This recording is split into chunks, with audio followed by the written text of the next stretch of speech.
In this video, we're going to talk about the strategic pivot. This is about using some aspect of your business to start to shape or shift how you operate, what your strategy really is.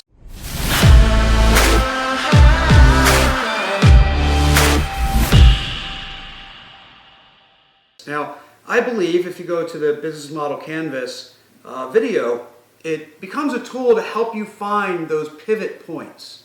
So pivots fundamentally happen around a fulcrum. And so what that means is that we have to find the right place to pivot around. So I talked about 4 different types of pivots, and some of them aren't applicable in all situations. But the first, just because I do a lot of work with entrepreneurs as well as student entrepreneurs, is really the startup abandon and change. Right? The idea is that for most startups, you should test very early in your creation process. And what that means is you start building some ideas around some assumptions, you start testing those assumptions, and then you find out those assumptions are just not valid.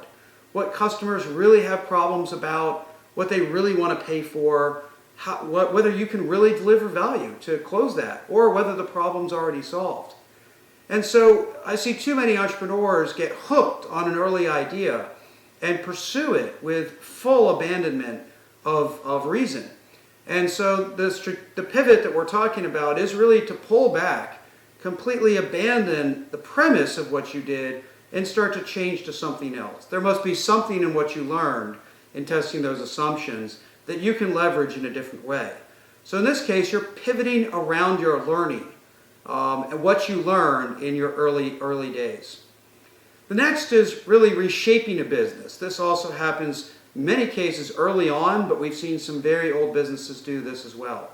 Reshaping a business is generally done when an assumption about the business has changed. This could be an assumption about what works and enables it that is no longer true, or something new that has become true that provides an opportunity.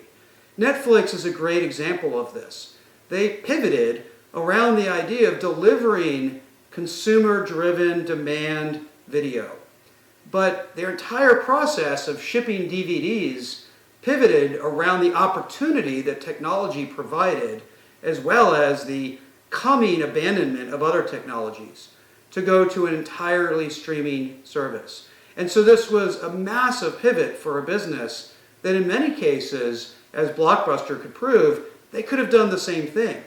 But fundamentally, they didn't test those assumptions and pivot when they needed to address those changing assumptions.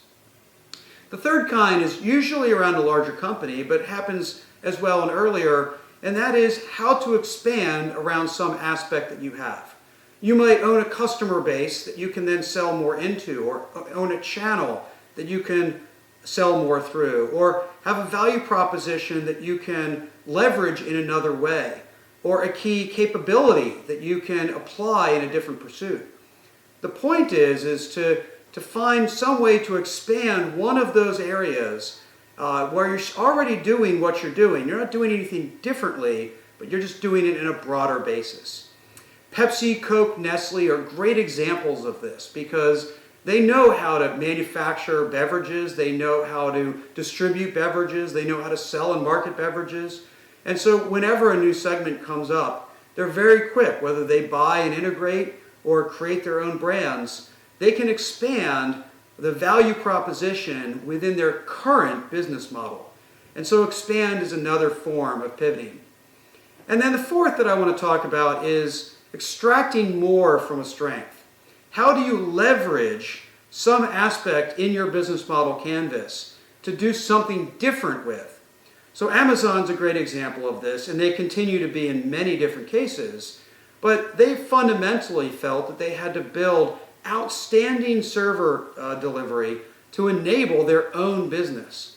But in the pursuit of that being a key activity, it also became a value proposition for new markets.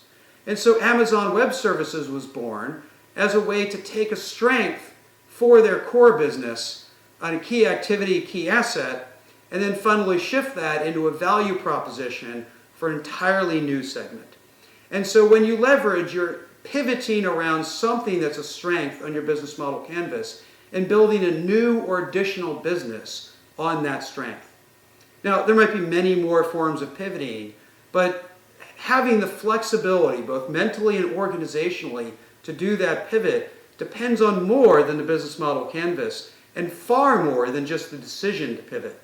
It comes down to your ability to learn, adjust, build new standards, and essentially organize the culture, processes, and capabilities of your organization to take advantage of that pivot.